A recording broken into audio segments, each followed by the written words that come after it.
Hello friends, welcome back to my channel சர்ஹவிஸ் kitchen. இது வந்து ஒரு ஃப்ரைடே விலாக் தான். இன்றைக்கி கொஞ்சம் ஸ்பெஷலான விலாகும் கூட. ஏன்னா மாமனார் வந்து இன்றைக்கி இருமுடி கட்டி சபரிமலை யாத்திரை போகிறாங்க. காலையிலே வந்து 4 மணி 4:30 மணிலேருந்தே நல்ல மழை. ஸோ வாசலில் வந்து என்னால் கோலம் போட முடியல. நிலைவாசலுக்கு முன்னாடியே ரங்கோலி போட்டு தீபம் ஏற்றியாச்சு. தீபம் ஏற்றிட்டு பூஜை அறையிலும் பூஜையை முடிச்சுட்டேன். ஏன்னா எனக்கு வந்து இன்றைக்கி மாமியார் வீட்டுக்கு போகிற வேலை இருக்குது. ஸோ கோவிலுக்கும் போகணும். அதனால் பூஜை அறையில் பூஜையை காலையிலே முடிச்சுட்டேன். ஈவினிங் வந்து தீபம் மட்டும் ஏற்றிப்பேன். இன்றைக்கி அபிஷேகம் எதுவும் செய்யலை. ஏன்னா நம்ம வந்து நியூ இயருக்கு முன்னாடியே எல்லா விக்கிரகங்களுக்கு நம்ம வந்து அபிஷேகம் செஞ்சு வழிபாடு செஞ்சிட்டோம். ஸோ 5 டேஸ் தான் ஆகுது அபிஷேகம் செஞ்சு. அதனால் நான் இன்றைக்கி அபிஷேகம் செய்ய முடியல. அது மட்டும் இல்லாமல் நமக்கு டைமும் இல்லை. வெள்ளிக்கிழமை அப்படிங்கிறதால கோமாதாவுக்கு அபிஷேகம் செய்யணும் அப்படின்னு நினச்சேன். ஆனால் அதுவும் முடியல. ஸோ ஓகே, நம்ம வந்து நெக்ஸ்ட் வீக் செஞ்சுக்கலான்னு சொல்லி விட்டுட்டேன். பூஜை முடிச்சுட்டு நான் வந்து மாமியார் வீட்டுக்கும் கிளம்பியாச்சு. அங்கே போயிட்டு நிவேதனம் எல்லாம் நானும் என்னோடய மாமியாரும் சேர்ந்து தான் செஞ்சோம்.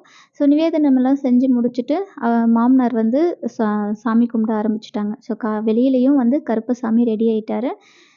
நான் கருப்பசாமியை பற்றி ஒரு பதிவு தனியாகவே கொடுத்துருக்கேன் இல்லையா? ஸோ வீட்டுக்கு வெளியில் ஒரு கல் வச்சு கருப்பசாமியை வழிபாடு செய்வாங்க. சுவாமிகள் வந்து மலைக்கு போயிட்டு ரிட்டர்ன் வர வரைக்கும் இவர் தான் வீட்டை பாதுகாப்பார் அப்படிங்கிறது ஐயப்ப பக்தர்களுடைய நம்பிக்கை. ஸோ கருப்பசாமிக்கும் பூஜையை போட்டுட்டு அப்படியே வந்து ரெடி ஆகிட்டு கோவிலுக்கும் கிளம்பியாச்சு. அதுக்கப்புறம் மாமனார் வந்து இருமுடி கட்டிட்டு அவர் முதல்ல கோயிலுக்கு கிளம்பிடுவார். ஸோ பின்னாடி நம்ம வந்து திங்ஸ் எல்லாம் எடுத்துகிட்டு கிளம்பணும். அதுக்கப்புறம் ராஜி அக்கா வந்து இந்த மாதிரி கீழே குங்குமம் மேலே விபூதி வைக்க சொல்லியிருந்தீங்க. ஸோ அதே மாதிரி வச்சுருக்கேன்.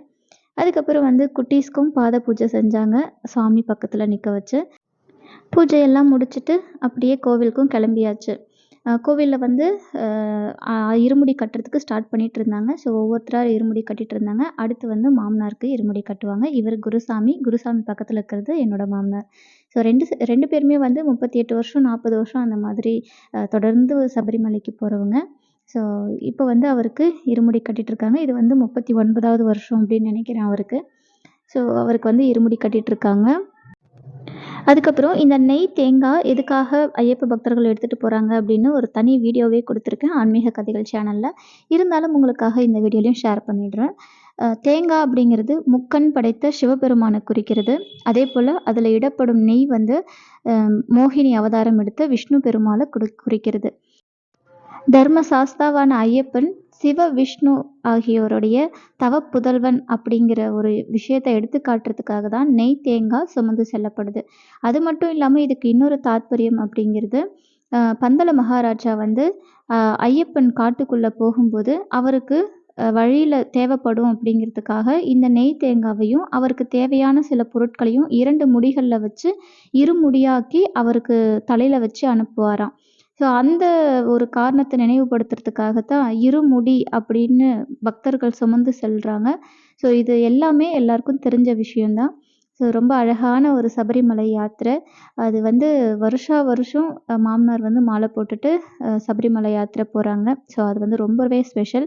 இந்த நெய் தேங்காயில் குடும்ப உறுப்பினர்கள், அதுக்கப்புறம் அவங்க ஐயப்ப பக்தர்களுக்கு வேண்டிட்டு யார் வேணும்னாலும் இந்த நெய் தேங்காய் வந்து கொடுத்து விடுவாங்க ஐயப்ப பக்தர்கள்கிட்ட. மோஸ்ட்லி குடும்ப உறுப்பினர்கள் வந்து அந்த நெய் தேங்காயில் நெய் இட்டு அவங்கவுங்களுடைய பிரார்த்தனையை வேண்டிப்பாங்க. ஐயப்ப பக்தர்கள்கிட்ட அது கொடுத்து விடும்போது ஐயப்பனுடைய திருவடியில் நம்மளுடைய பிரார்த்தனை போய் சேரும் அப்படிங்கிறது பக்தர்களுடைய நம்பிக்கை. ஸோ இப்படி நெய்யெல்லாம் ஃபில் பண்ணிவிட்டு அதை வந்து இருமுடிக்கு வைக்குவாங்க. அந்த இருமுடியில் வைக்கும்போது பச்சரிசியும் ஃபில் பண்ணுவாங்க. அந்த பச்சரிசியும் வந்து குடும்ப உறுப்பினர்கள் அவங்களுடைய கையால் எடுத்து அந்த இருமுடிக்குள்ளே போட்டு 2 முடிகளாக்கி ஐயப்ப பக்தர்கள் அந்த இருமுடியை சுமந்துட்டு செல்வாங்க. ஸோ ஐயப்ப பக்தர்களுக்கு இந்த இருமுடி அப்படிங்கிறது ரொம்பவே விசேஷமான ஒன்று. அந்த 48 நாளுடைய கடும் தவத்தோட பலன் அப்படிங்கிறது இந்த இருமுடி எடுத்துகிட்டு போய் ஐயப்பனை தரிசனம் பண்ணிட்டு வர அந்த ஒரு சந்தோஷமான நிகழ்வு தான்.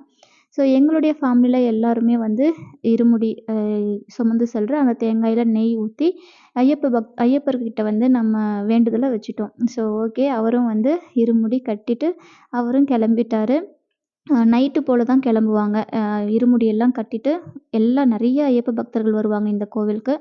ஸோ எல்லாருக்கும் கட்டி முடிச்சுட்டு அன்றைக்கி நைட்டு போல் கிளம்பிட்டாரு சபரிமலைக்கு. நேத்திக்கு நைட் வந்து கிளம்பிட்டாங்க. வரத்துக்கு ஒரு 4 டேஸ் அந்த மாதிரி ஆகும். ஐயப்ப பக்தர்கள் எல்லாரும் நல்லபடியா, சந்தோஷமா போயிட்டு ஐயப்பன பார்த்துட்டு வரணும் அப்படின்னு நம்ம எல்லாரும் வேண்டிக்கலாம்.